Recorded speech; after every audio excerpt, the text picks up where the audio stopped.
আল্লাহর নবীকে প্রশ্ন করা হলো, রাদুন কি জিনিস?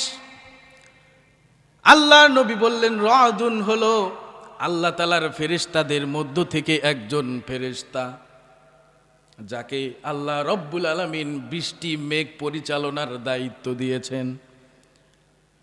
জিজ্ঞেস করা হলো, তাহলে আমরা যে শব্দ শুনি, শব্দ কোত্থেকে আসে? আল্লাহর নবী উত্তর দিলেন, যে ফেরেশতাকে আল্লাহ রব্বুল আলামিন মেঘ চালনার দায়িত্ব দিয়েছেন, তার কাছে একটি আগুনের চাবুক আছে। ওই চাবুক দিয়ে ওই ফেরেশতা মেঘ বৃষ্টিকে ধমকে হাঁকিয়ে সামনের দিকে নিয়ে যায়। প্রচণ্ড শব্দ যে শুনি, এটা হচ্ছে ওই ফেরেশতার ধমকের আওয়াজ। যখন গরু ছাগল, রাখাল যখন রাস্তা দিয়ে গরু ছাগল নিয়ে যায়, রাস্তা দিয়ে গরু এদিকে যায় এদিকে যায়, ডানে বামে যদি কোনো সুন্দর ঘাস দেখে খেতে যায়, তখন রাখাল কি করে? লাঠি দিয়ে বাড়ি দেয় আর ধমক দিয়ে হাঁকিয়ে নিয়ে যায়। এই রাখাল যে ধমকাতে ধমকাতে নিয়ে যায় গরু ছাগলকে, এই আল্লাহর নিযুক্ত ফেরেশতা যিনি মেঘ পরিচালনার দায়িত্বে আছেন, তিনি এই মেঘগুলোকে ওই আগুনের চাবুক দিয়ে পিটিয়ে পিটিয়ে ধমকাতে ধমকাতে নিয়ে যায়, যেখানে আল্লাহ তাআলা বৃষ্টি বর্ষণের অর্ডার করেন, হুকুম দেন, মেঘ সেখানে বৃষ্টি বর্ষণ করে। আর বারকুন শব্দের অর্থ হলো বিদ্যুৎ চমক।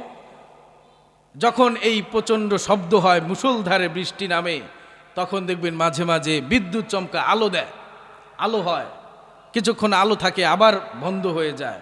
যেই মুহূর্তে আলো হয়, যখন রাস্তা দিয়ে কেউ কোনো পথিক হেঁটে যাচ্ছে, আশেপাশে বিদ্যুৎ নাই, কারেন্ট নাই, ওই বিদ্যুতের আলো দেখে দেখে সে পথ চলে। আবার যখন বিদ্যুতের আলো বন্ধ হয়ে যায়, তখন সে দাঁড়িয়ে থাকে। আবার যখন বিদ্যুৎ চমক আসে, আবার সে সামনের দিকে চলে। মুনাফিকের অবস্থাও ঠিক এই রকম। মুনাফিকের অবস্থা, এই দ্বিতীয় শ্রেণীর মুনাফিক, তারা যখন সত্য কথা শুনে, কোরআনের বাণী যখন শুনে, কোরআনের আয়াত যখন শুনে, তখন তারা কিছুটা বিশ্বাস করে। আল্লাহ তাআলা মুনাফিকদের আলোচনা করতে গিয়ে সূরাতুল বাকারার 16 নম্বর আয়াতে বলছেন, উলাইকাল্লাযীনা ইশতারাউদ দালালাতা বিল হুদা, তারা সঠিক পথ, সত্য পথের পরিবর্তে তারা গোমরাহির পথ ভ্রষ্টতার পথকে তারা বেছে নিয়েছে, ক্রয় করে নিয়েছে। সঠিক পথের পরিবর্তে, সত্য পথের পরিবর্তে তারা মিথ্যার পথ, গোমরাহির পথকে তারা ক্রয় করে নিয়েছে, বেছে নিয়েছে। ফামা রবিহাত তিজারাতুহুম, তাদের এই ব্যবসাটা লাভজনক হয়নি, তাদের এই ব্যবসাটা লাভজনক ব্যবসা হয় নাই, সফল ব্যবসা হয়নি। ওয়ামা কানু মুহতাদিন, এবং তারা সত্য পথের উপরও প্রতিষ্ঠিত থাকতে পারেনি।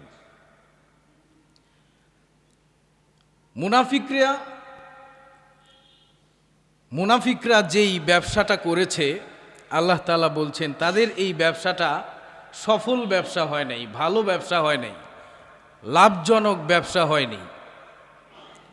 কিন্তু ইমানদারদের সাথেও আল্লাহ তাআলা ব্যবসা করেছেন, ব্যবসার কথা বলেছেন। ইমানদারদের সঙ্গে আল্লাহ তাআলা যেই ব্যবসাটা করেছেন, সেই ব্যবসাটা যদি ইমানদারেরা সঠিকভাবে আল্লাহ তাআলার সাথে সেই ব্যবসাটা করতে পারে, সেটা হবে সঠিক ব্যবসা, লাভজনক ব্যবসা। আর সেই ব্যবসার মাধ্যমেই মুমিন বান্দারা, ইমানদার ব্যক্তিরা সফল কাম হতে পারে।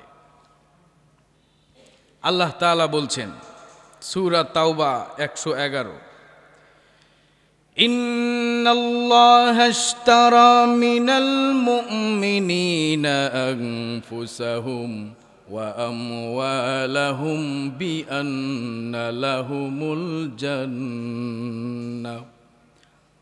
আল্লাহ রাব্বুল আলামিন মুমিনদের কাছ থেকে তাদের জান এবং মালকে কিনে নিয়েছেন জান্নাতের বিনিময়ে।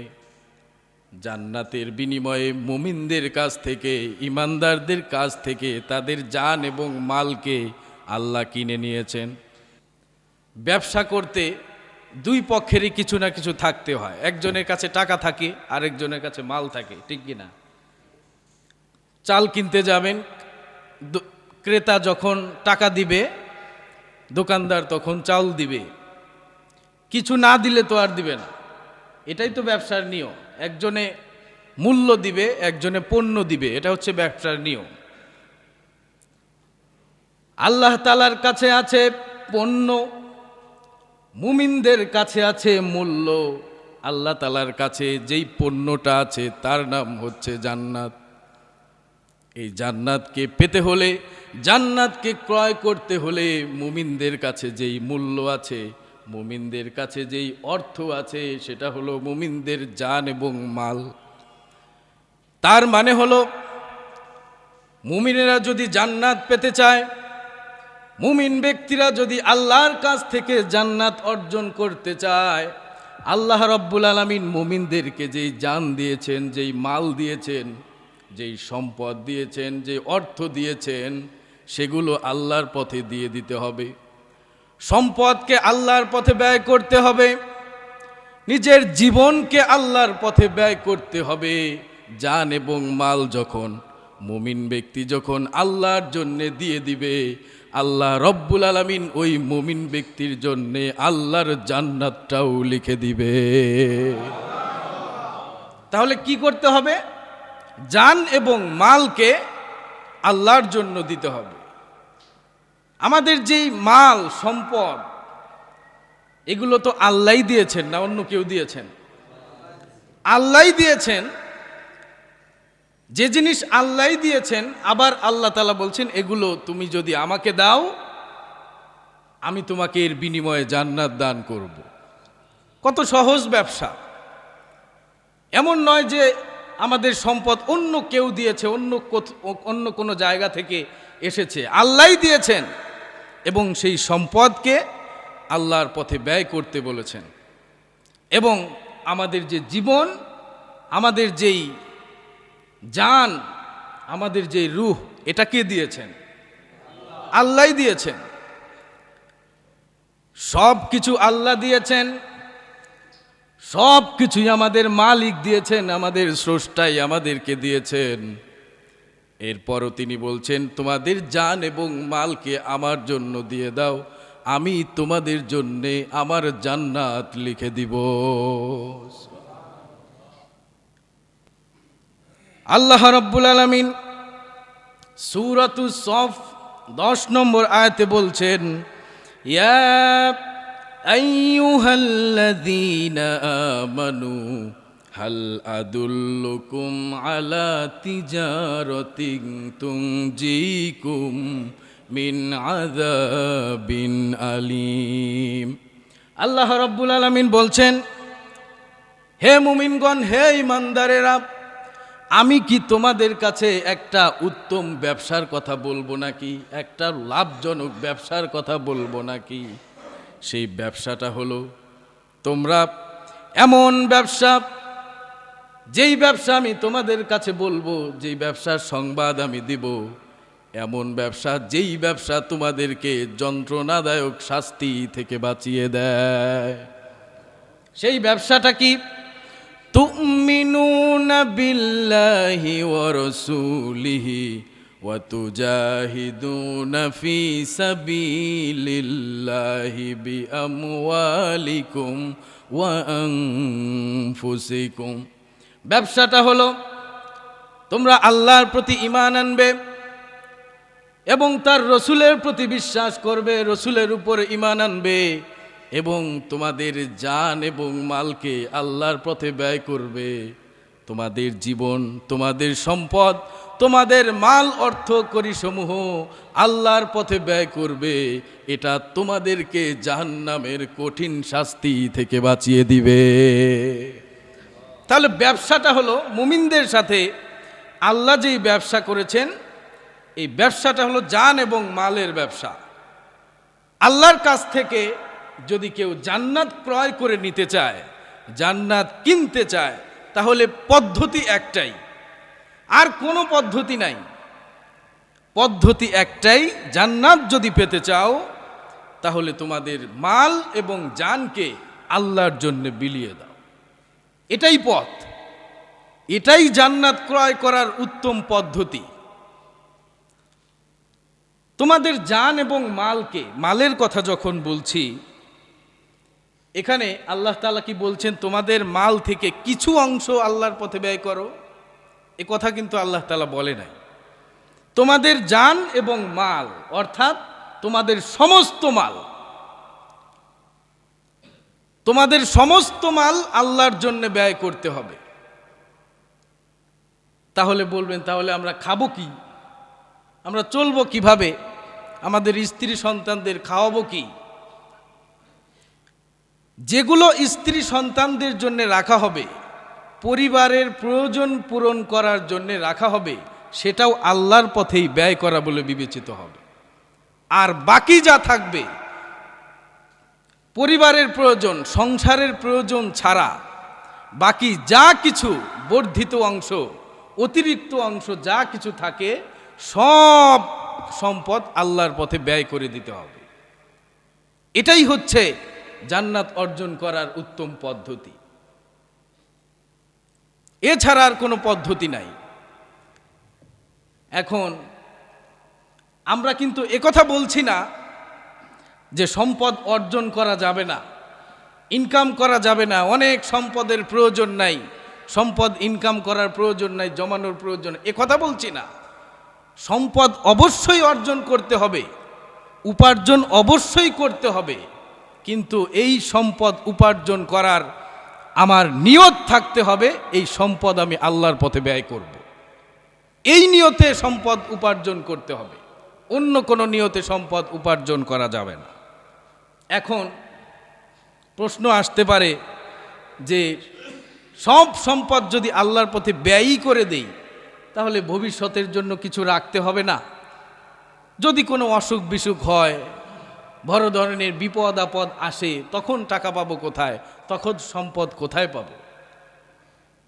কোনো ব্যক্তি যখন এই আশা করছে, সম্পদ ধরেন 20 লাখ টাকা সে জমিয়ে রাখছে, যে এটা হলো ভবিষ্যতে যদি কোনো বিপদ আপদ আসে, বড় অসুখ বিসুখ হয়, তার মানে তার মানে বোঝা যাচ্ছে সে যেন বড় বিপদ আপদ হওয়ার জন্য অপেক্ষা করছে, আল্লাহর কাছ থেকে সে বিপদ আপদ চেয়ে নিচ্ছে। বলে যে যদি বড় অসুখ হয়, বড় ক্যান্সার হয়, তাহলে তখন টাকা পাবো কোথায়?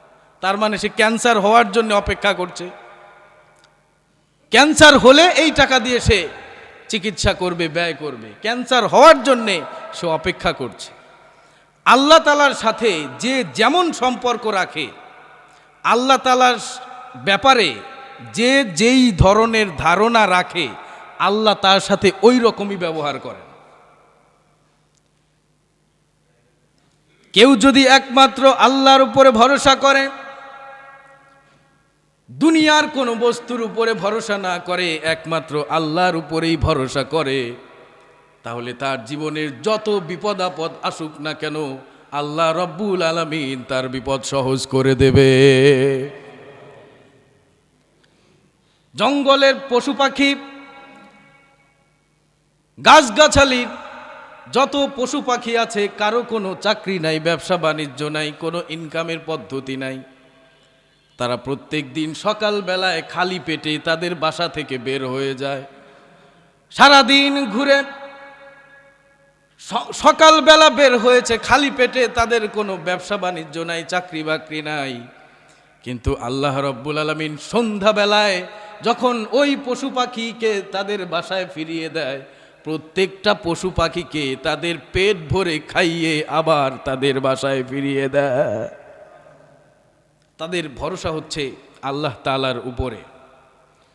কাজেই সম্পদ এবং জীবন আল্লাহ তাআলা দিয়েছেন, জান্নাত লাভ করার উত্তম পদ্ধতি হচ্ছে এটাই। আমাদের জীবন এবং মালকে, জান এবং মালকে আল্লাহর পথে বিলিয়ে দিতে হবে। জান এবং মাল আল্লাহর জন্যে বিলিয়ে দেওয়ার জন্যে রাজি আছি আমরা। আল্লাহ তাআলা আমাদেরকে কবুল করেন। বললেন জান দেব কোথায়? গিয়ে কি গাড়ির তলে গিয়ে মাথা দেব নাকি? না, যখন প্রয়োজন হবে, যখন প্রয়োজন হবে আল্লাহর দ্বীনের জন্যে, ইসলামের জন্য যখন জীবন দেওয়ার প্রয়োজন হবে, তখন আল্লাহর জন্য জীবন দেওয়ার জন্য প্রস্তুত আছেন তো ইনশাআল্লাহ? আল্লাহ তাআলা আমাদেরকে কবুল করেন। মুনাফিকেরা যেই ব্যবসা করেছে, তাদের ব্যবসাটা লাভজনক হয় নাই, তাদের ব্যবসাটা সফল ব্যবসা হয় নাই, এবং তারা সত্য পথের উপরেও প্রতিষ্ঠিত থাকতে পারে নাই। তাদের দৃষ্টান্ত হলো মাসালুহুম কামাসালিল্লাযী ইসতাওকাদা নারা ফালাম্মা আদাআত মা হাওলাহু যাহাবাল্লাহু বিনূরিহিম ওয়া তারাকাহুম ফি যুলুমাতিল লা ইউবসিরুন সুম্মুম বুকুমুন উময়ুন ফাহুম লা ইয়ারজিউন।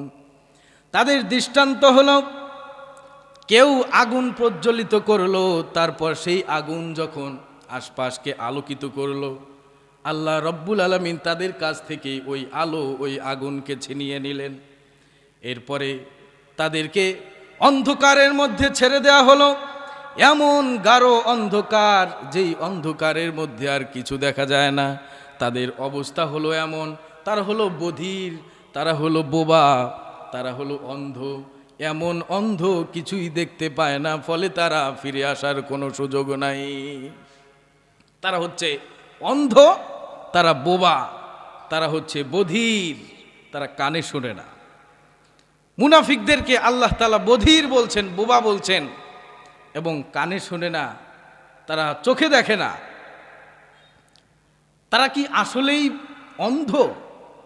তারা কি আসলেই কথা বলতে পারে না? আসলেই কি তারা বধির? এ ব্যাপারে আল্লাহ তাআলা বলছেন فإنها لا تعمى القلوب التي في الصدور فإنها لا تعمى الأبصار ولكن تعمى القلوب التي في الصدور। আসলে তাদের চোখ অন্ধ নয়, তাদের কান অন্ধ নয়, তারা বধির নয়, বরং তাদের হৃদয়ের ভেতরে, তাদের বক্ষের ভেতরে যেই কলব আছে, তাদের হৃদয় আছে, ওই হৃদয়টা, ওই কলবটা অন্ধ হয়ে গেছে। আল্লাহ রাব্বুল আলামিন বলছেন ওয়াজআলনা লাহুম সামআন ওয়া আবসারান ওয়া আফইদা فما أغنى عنهم سمعهم ولا أبصارهم ولا أفئدتهم من شيء إذ كانوا يجحدون بآيات الله وحاق بهم ما كانوا به يستهزئون। আল্লাহ রাব্বুল আলামিন বলছেন আমি তাদেরকে কান দিয়েছিলাম, তাদের চোখ দিয়েছিলাম এবং তাদের হৃদয় দিয়েছিলাম, কিন্তু তাদের এই কান, তাদের এই চোখ, তাদের এই হৃদয় তাদের কোনো উপকার করতে পারে নাই। ফামা আগনা আনহুম, তাদের হৃদয়, তাদের চোখ কোনো উপকার করতে পারে নাই। ইয কানু ইয়াজআদুনা বিআয়াতিল্লাহ, তারা আমার আয়াত অস্বীকার করার কারণে, আমার আয়াতকে মিথ্যা বলার কারণে, আমাকে অস্বীকার করার কারণে, তারা আমার আয়াতকে নিয়ে ঠাট্টা বিদ্রূপ করার কারণে আমার আযাব তাদেরকে পাকড়াও করে নিয়েছে। আমি তাদেরকে সব কিছু দিয়েছিলাম, তাদেরকে চোখ, কান, হৃদয় সব কিছুই দিয়েছি, কিন্তু তাদের এই চোখ কোনো কাজে আসে নাই, তাদের এই কান কোনো কাজে আসে নাই, তারা সত্য কথা শুনে নাই। এখন এই আয়াতে 17 এবং 18 নম্বর আয়াতে আল্লাহ তাআলা মুনাফিকদের একটা শ্রেণীর কথা উল্লেখ করেছেন, যারা হলো টাটকা মুনাফিক, সত্যিকার অর্থেই যারা মুনাফিক। সত্য আসার পর আল্লাহ তাদেরকে আলোর পথ দেখিয়েছিলেন ঠিকই, কিন্তু তারা সত্যকে ধারণ করে নাই, তারা সত্যকে বিশ্বাস করে নাই। এরা হলো একদম বধির, বোবা, তারা হলো অন্ধ। এরা হলো প্রথম শ্রেণীর মুনাফিক। 2 নাম্বার মুনাফিক, তাদের ব্যাপারে আল্লাহ তাআলা বলছেন আরেকটি উদাহরণ দিয়ে। আল্লাহ তাআলা বলছেন,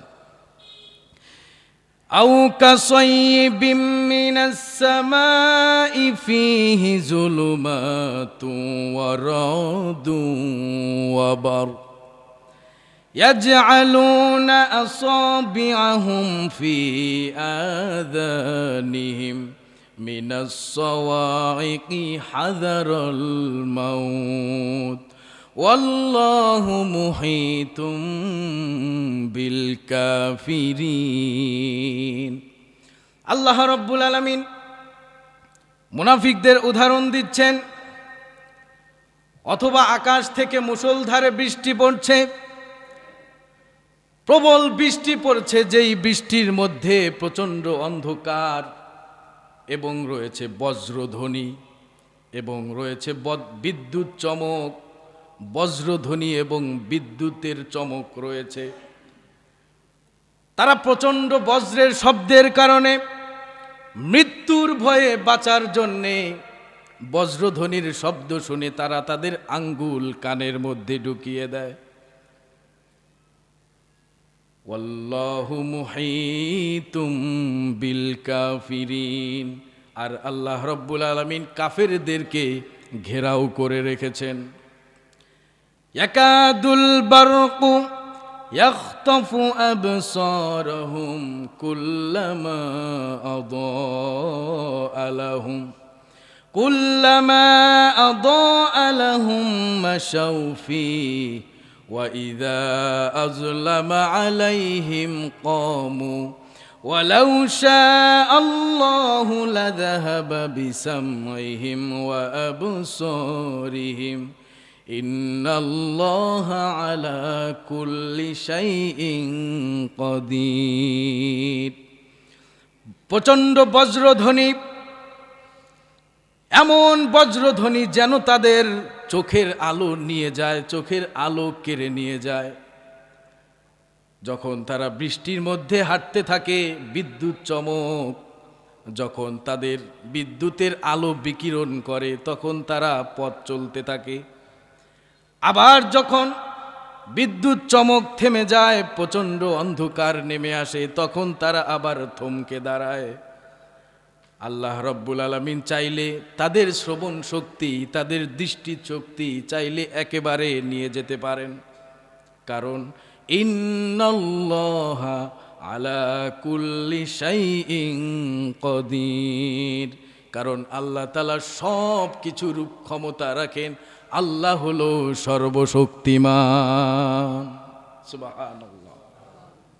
এটা হলো মুনাফিকদের দ্বিতীয় শ্রেণীর উদাহরণ। আমরা কিছু শাব্দিক অর্থ দেখি। আও কাসাইয়িবিন, সাইয়িব শব্দের অর্থ হলো বৃষ্টি, মুষলধারে বৃষ্টি।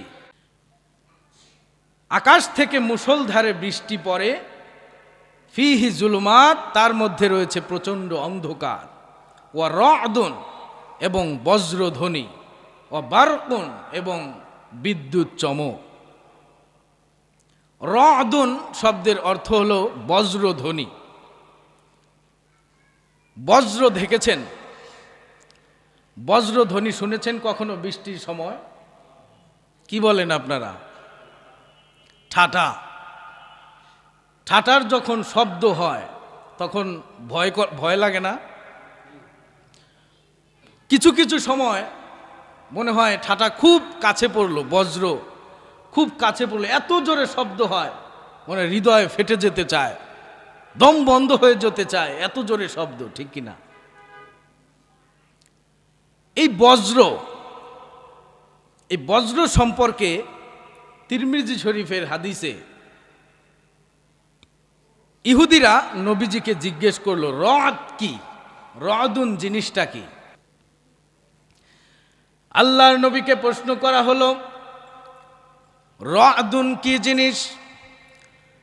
আল্লাহর নবী বললেন, রদুন হলো আল্লাহ তাআলার ফেরেশতাদের মধ্য থেকে একজন ফেরেশতা, যাকে আল্লাহ রব্বুল আলামিন বৃষ্টি মেঘ পরিচালনার দায়িত্ব দিয়েছেন। জিজ্ঞেস করা হলো, তাহলে আমরা যে শব্দ শুনি, শব্দ কোত্থেকে আসে? আল্লাহর নবী উত্তর দিলেন, যে ফেরেশতাকে আল্লাহ রব্বুল আলামিন মেঘ চালনার দায়িত্ব দিয়েছেন, তার কাছে একটি আগুনের চাবুক আছে। ওই চাবুক দিয়ে ওই ফেরেশতা মেঘ বৃষ্টিকে ধমকে হাঁকিয়ে সামনের দিকে নিয়ে যায়। প্রচণ্ড শব্দ যে শুনি, এটা হচ্ছে ওই ফেরেশতার ধমকের আওয়াজ। যখন গরু ছাগল, রাখাল যখন রাস্তা দিয়ে গরু ছাগল নিয়ে যায়, রাস্তা দিয়ে গরু এদিকে যায় এদিকে যায়, ডানে বামে যদি কোনো সুন্দর ঘাস দেখে খেতে যায়, তখন রাখাল কি করে? লাঠি দিয়ে বাড়ি দেয় আর ধমক দিয়ে হাঁকিয়ে নিয়ে যায়। এই রাখাল যে ধমকাতে ধমকাতে নিয়ে যায় গরু ছাগলকে, এই আল্লাহর নিযুক্ত ফেরেশতা যিনি মেঘ পরিচালনার দায়িত্বে আছেন, তিনি এই মেঘগুলোকে ওই আগুনের চাবুক দিয়ে পিটিয়ে পিটিয়ে ধমকাতে ধমকাতে নিয়ে যায়, যেখানে আল্লাহ তাআলা বৃষ্টি বর্ষণের অর্ডার করেন, হুকুম দেন, মেঘ সেখানে বৃষ্টি বর্ষণ করে। আর বারকুন শব্দের অর্থ হলো বিদ্যুৎ চমক। যখন এই প্রচণ্ড শব্দ হয়, মুষলধারে বৃষ্টি নামে, তখন দেখবেন মাঝে মাঝে বিদ্যুৎ চমকা আলো দেয়, আলো হয়, কিছুক্ষণ আলো থাকে আবার বন্ধ হয়ে যায়। যেই মুহূর্তে আলো হয়, যখন রাস্তা দিয়ে কেউ কোনো পথিক হেঁটে যাচ্ছে, আশেপাশে বিদ্যুৎ নাই, কারেন্ট নাই, ওই বিদ্যুতের আলো দেখে দেখে সে পথ চলে। আবার যখন বিদ্যুতের আলো বন্ধ হয়ে যায়, তখন সে দাঁড়িয়ে থাকে। আবার যখন বিদ্যুৎ চমক আসে, আবার সে সামনের দিকে চলে। মুনাফিকের অবস্থাও ঠিক এই রকম। মুনাফিকের অবস্থা, এই দ্বিতীয় শ্রেণীর মুনাফিক, তারা যখন সত্য কথা শুনে, কোরআনের বাণী যখন শুনে, কোরআনের আয়াত যখন শুনে, তখন তারা কিছুটা বিশ্বাস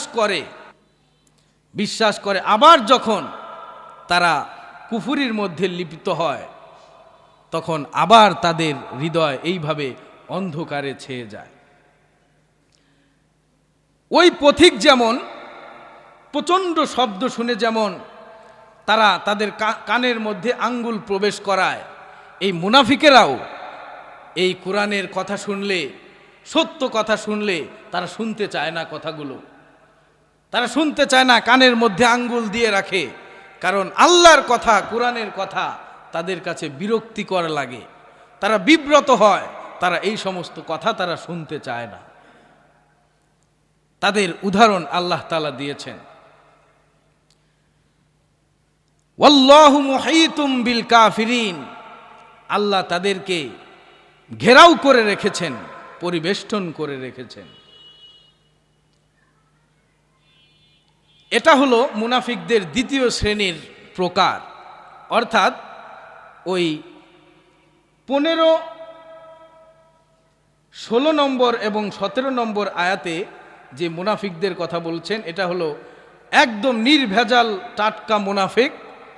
আর 19 এবং 20 নম্বর আয়াতে যাদের কথা বলছেন, এরা হচ্ছে ওই মুনাফিকদের চেয়ে একটু কম। তারা হলো সংশয়বাদী, সব সময় সন্দেহের মধ্যে থাকে, সব সময় দোদুল্যমান অবস্থায় থাকে। এই মুনাফিকেরা তারা কিয়ামতের দিন তাদের আলোর কেমন অবস্থা হবে সে ব্যাপারে আল্লাহ তাআলা বলছেন, কিয়ামতের দিন সকল মানুষকে আল্লাহ তাআলা আলো দান করবেন, যেই আলোগুলো তাদের সামনে এবং ডান দিকে আলো দিতে থাকবে। يوم ترى المؤمنين والمؤمنات يسعى نورهم بين أيديهم وبأيمانهم بشراكم اليوم جنات تجري من تحتها الأنهار। যখন তুমি দেখবে মুমিন নারী এবং মুমিন পুরুষদের তাদের সামনে এবং ডান দিকে তাদের আলো তাদের জ্যোতি চমকাতে থাকবে, তাদেরকে তখন বলা হবে আজ তোমাদের জন্য জান্নাতের সুসংবাদ, এমন জান্নাতের সুসংবাদ দিচ্ছি যে জান্নাতের তলদেশ দিয়ে ঝর্ণা প্রবাহিত হয়। সকল মানুষদেরকে আল্লাহ রাব্বুল আলামিন আলো দিবেন। সবাই যখন জান্নাতের দিকে পথ চলতে থাকবে, যখন সকল মানুষ পুলসিরাতের কাছে উপস্থিত হবে, যখন মানুষেরা পুলসিরাতের দ্বার প্রান্তে পৌঁছাবে, পুলসিরাতের কাছে পৌঁছবে, তখন মুনাফিকদের আলো ধাপ করে নিভে যাবে। যারা মুনাফিক তাদের আলো নিভে যাবে। মুমিনদের কারো কারো আলো তো এমন থাকবে, এত বেশি আলো থাকবে যেই আলোতে কয়েক মাইল পর্যন্ত আলোকিত হয়ে যাবে। কারো কারো আলো তার চেয়ে বেশি হবে, কারো কারো কম হবে। ইবনে আব্বাস রাদিয়াল্লাহু তাআলা বলছেন সবচাইতে কম আলো যার হবে তার এই বৃদ্ধা আঙ্গুলের মাথায় সামান্য একটু আলো থাকবে। কারো আলো কিছুক্ষণ জ্বলে থাকবে, কারো আবার মাঝে মাঝে আলো নিভে যাবে। পুলসিরাতের কাছে গিয়ে মুনাফিকদের আলো যখন নিভে যাবে, তখন মুমিন বান্দারা ভয় পেয়ে যাবে। তারা মনে মনে ভাববে আমাদের আলো মনে হয় নিভে যাবে। তখন মুমিনরা চিন্তায় পড়ে যাবে, আল্লাহর কাছে তখন বলবে ইয়াকুলুনা রাব্বানা আতমিম লানা নূরানা ওয়াগফির লানা ইন্নাকা আলা কুল্লি শাইইন কাদির।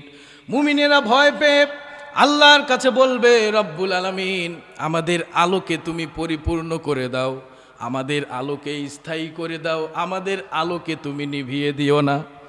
আল্লাহ রব্বুল আলামিন বলবেন ইয়াউমা লা ইউখজিল্লাহুন নাবিয়্যা ওয়াল্লাযীনা আমানু মা'আম। আল্লাহ রব্বুল আলামিন বলবেন যারা নাকি আমার নবীকে বিশ্বাস করেছে, যাদেরকে আমি নবী বানিয়েছি এবং যারা আমার নবীকে অনুসরণ করেছে, আমার নবীর উপরে বিশ্বাস করেছে, যারা আমাকে না দেখেই আমার উপরে ঈমান এনেছে, আজকের এই কঠিন দিনে, এমন মুসিবতের দিনে আমি তাদেরকে অপমান করব না। তোমাদের জন্যে জান্নাত রেখেছি, তাড়াতাড়ি জান্নাতে চলে যাও। তোমাদের জন্যে জান্নাতের মধ্যে সুসংবাদ দেওয়ার জন্যে আল্লাহর নূরের ফেরেশতারা অপেক্ষা করছে। মুমিনদের আলো নিভে যাবে না, মুনাফিকদের আলো নিভে যাবে। এটাই হলো মুনাফিকদের আলোচনা। আমরা সূরা বাকারার 20 নম্বর আয়াত পর্যন্ত আলোচনা করলাম। সময় একেবারেই শেষের দিকে। এই যে মুনাফিক, বাকারার শুরুতে 5 আয়াত পর্যন্ত আল্লাহ তাআলা মুমিনদের আলোচনা করেছেন, এরপরে 2 আয়াতে কাফেরদের আলোচনা, এরপরে 15 আয়াতে মুনাফিকদের আলোচনা করেছেন। এই সকল মানুষকে যদি আমরা এক চালে যে ওই চালনির মধ্যে করে বাংলাদেশের সকল মানুষকে আমরা চালি, তাহলে একদম খাঁটি মুসলিম মুমিন কয়জন পাওয়া যাবে চিন্তা করেন। আমরা বলি 90% মুসলমানের দেশ বাংলাদেশ, আসলে 90% মুসলমান, 90% মুসলমান বাংলাদেশে আছে। সত্যিকার অর্থে মুসলিম যদি খুঁজে বের করি, 90% দূরের কথা 10% পাওয়া যায় কিনা সন্দেহ আছে। মুমিন যদি থাকতো বাংলাদেশে, মুসলিম যদি থাকতো বাংলাদেশে, বাংলাদেশে কোথাও চুরি হতো না, ডাকাতি হতো না। মুমিন যদি বাংলাদেশে থাকতো, কোথাও রাহাজানি হতো না, দুর্নীতি হতো না। মুমিন থাকলে পরে চাঁদাবাজি হতো না, ওজনে কম দেয়া হতো না, কোনো ধোঁকাবাজি থাকতো না। মুমিন যদি থাকতো, গণধর্ষণ কাকে বলে মানুষ কোনোদিন জানতো না। মুমিন যদি থাকতো বাংলাদেশে মসজিদের জুতা চুরি হতো না। মুমিন যদি থাকতো বাংলাদেশে আল্লাহর ঘর মসজিদ তো দূরের কথা, কোনো বাড়িতে কোনো দিন তালা দেওয়ার প্রয়োজন থাকতো না। মুমিন বাংলাদেশে খুঁজে পাওয়া খুবই দুষ্কর ব্যাপার। 90% বলি, আসলে 90% নাই। 90% মুসলমান যদি বাংলাদেশে থাকতো তাহলে ভারত কেন, ভারতের বাপ আমেরিকাও বাংলাদেশের উপরে চোখ তুলে তাকানোর সাহস পেত। আফগানিস্তানে মাত্র মুসলিম কয়জন? 4.5 কোটি। কয় কোটি? 4.5 কোটি। আফগানিস্তানের নাম শুনলে আমেরিকা 3 গিলাস পানি খায় আর বসে। এটাই হচ্ছে মুসলমানের পরিচয়। আল্লাহ তাআলা আমাদেরকে সত্যিকার মুসলিম হওয়ার তৌফিক দান করেন।